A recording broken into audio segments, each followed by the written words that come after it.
আসসালামু আলাইকুম, বিসমিল্লাহির রহমানির রহিম। দেশ এবং দেশের বাইরে থেকে যারা যারা আমার ব্লগ ভিডিওটা দেখছেন তাদেরকে অসংখ্য ধন্যবাদ, আর আগে যারা কমেন্টস করছেন তাদেরকে অসংখ্য ধন্যবাদ।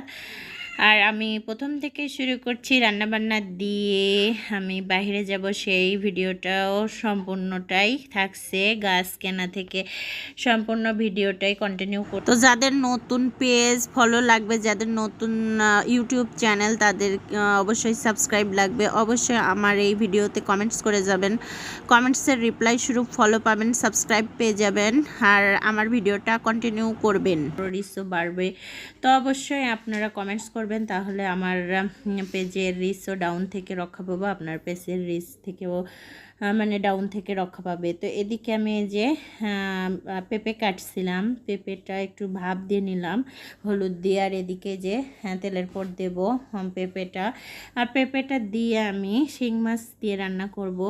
তো শিং মাছটা আগে আমি অন্য চুলায় রান্না করে নেব।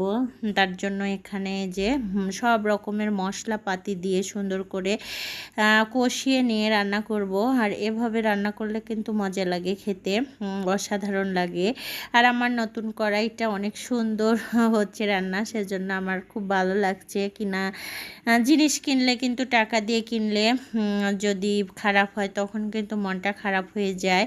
এজন্য বলছি, এটা মানে একটু 50 টাকার বিনিময়ে, মানে এটা যদি 50 টাকা বাড়াতাম তাহলেই কিন্তু ওই যে মার্বেল কুটিক্সের সেই ফাইপেন কড়াইগুলো হয়ে যেত। কিন্তু আমার এই যে এটা অনেক দিনের পছন্দ, সেজন্য এটাই কিনলাম। এটা কিন্তু ইন্ডাকশনে মনে হয় চালানো যাবে না আমার মনে হয়।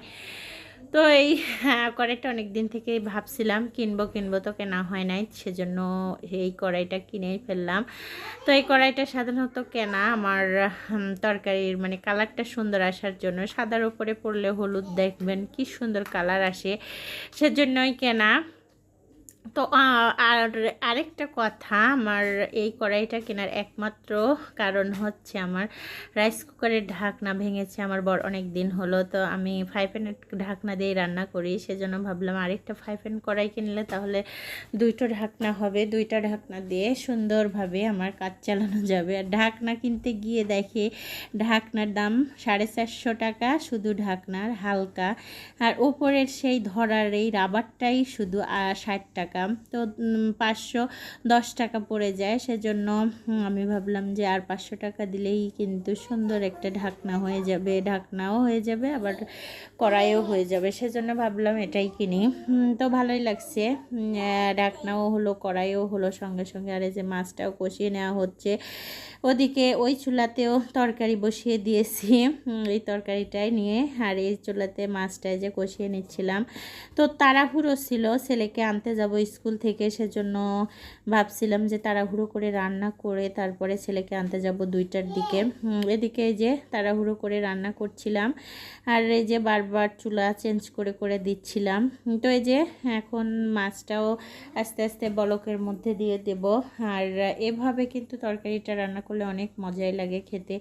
ইদানিং মানে পেঁপের তরকারিও খুব ভালো লাগছে, এর জন্য পেঁপের তরকারি রান্না করছি। আর পেঁপে খাওয়া খুবই ভালো, শরীরের জন্য স্বাস্থ্যকর, শরীরের জন্য খুবই ভালো, সেই জন্য রান্না করছিলাম। আর এদিকে আমার মানে স্কুলে যাওয়ার সময় হয়ে আসছে, বারবার মানে টাইম দেখছিলাম আর বারবার তরকারি চেক করছিলাম। তো দেখছিলাম যে ঝোলটা শুকিয়ে এসেছে অনেকটা, তো চেক করছিলাম ঝোল মানে ঝাল লবণ কেমন হয়েছে, অনেকটা সুন্দর হয়েছে। তো এদিকে যে টেস্ট করে তারপর আবার ঢাকনা চাপা দিয়ে এদিকে চচ্চড়িও কুটে নিয়েছি। আর চচ্চড়িটা করব মানে অনেক বিভিন্ন রকমের মাছ আছে, বাঁশপাতাড়ি, তারপরে ওই যে মেলা রঙের মাছ, নাম মনে নেই এখন। আর এই যে মাছগুলো পিয়ালি মাছ, সব রকমের মাছই আছে। তো এই মাছটা চচ্চড়ি করব, ভাবছিলাম আগেই করব কিন্তু হলো না, স্কুলের সময় হয়ে এসেছে, 20 মিনিট পরেই 2টা বেজে যাবে। তো ভাবলাম তাহলে চলেই যাই। আর এদিকে জিরা গুঁড়ো ছিটিয়ে দিয়ে তরকারি রেখে চুলার উপরে চলে যাচ্ছিলাম, রেডি হয়ে এই যে বের হয়ে যাচ্ছিলাম। তো মুখে কিছুই দেয়নি, শুধু মুখ পানি দিয়ে ধুয়েছি। আর শুধুমাত্র নতুন ওড়না কিনেছি সেই 5 পেন কড়াই কিনতে গিয়ে, তো সেই ওড়নাটা শুধুমাত্র পরেছি, গরমের ঠেলায় মানে অবস্থা খারাপ, এ কারণে পাতলা ওড়না পরে বের হয়ে পড়লাম। আর রিক্সাওয়ালা ভাইটাও সুন্দরভাবে নিয়ে যাচ্ছিল, ভালোই লাগছিল, বাইরে বাতাস হচ্ছিল, আর রিক্সায় উঠে খুব ভালো লাগছিল। গরমে রান্না করতে করতে এমন অবস্থা। তারপরে ছেলেকে নিয়ে স্কুল থেকে আসছি, তো ছেলে বলছে শরবত খাবো, তো ভাবছিলাম ওকে এক গ্লাস শরবত খাওয়াই। হ্যাঁ, তারপরে মনে হলো শরবত খেতে খেতে তো একটু ভিডিও করে নেই, আপনাদের মাঝে শেয়ার করব, তো করলাম। আর দেখেন কি সুন্দর করে সাজিয়ে গুছিয়ে ভাইয়াটা বিক্রি করছে, আর এদিকে গাছওয়ালা যাচ্ছিলো, তো ভিডিও করব তখন আর খেয়াল নেই। তো এই যে একটু গাছ কিনলাম, আর এই গাছগুলো অনেক সুন্দর, গাছগুলো আমার ছেলে পেয়ে মহা খুশি। আর এই গাছগুলো আমার মেয়ে আজকে লাগিয়েছে ছাদে, কিন্তু ভিডিও করা হয় নাই।